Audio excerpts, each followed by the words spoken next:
Can you get that, please? Yeah. Guess I'll get it myself. There's no help in this house. Never any help in this house. Hello? Why, yes it is, and who is this?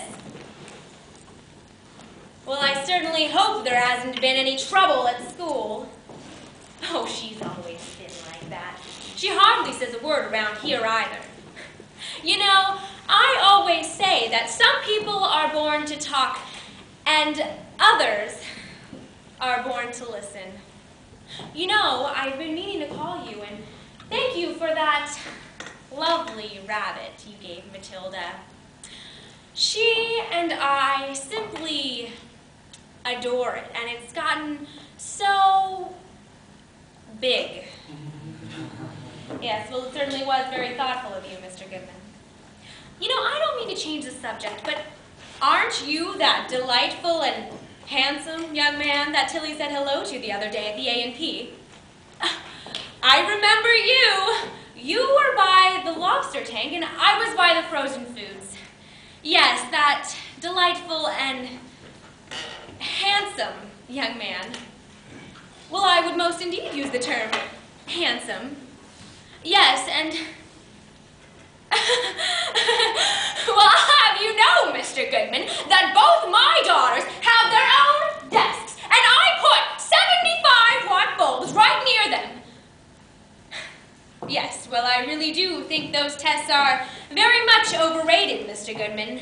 Believe me, she's nothing like that around this house. You know, I don't want you to think I don't appreciate what you're trying to do, Mr. Goodman, but I'm afraid it's simply useless.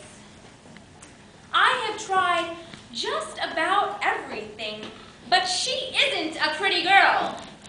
I mean, let's face it, she'll have her problems.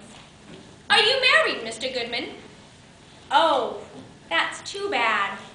I don't know what is wrong with young women these days. Letting a handsome young man like you get away. Well, someday she just doesn't feel like going to school. You just said how bright she was, and I'm really afraid to put too much strain on her. You and I both know, Mr. Goodman, that too much strain is the worst thing in this modern-day world, and I can't afford to have a convulsive on my hands now, can I? But do call again. It's been a true pleasure speaking with you. Goodbye.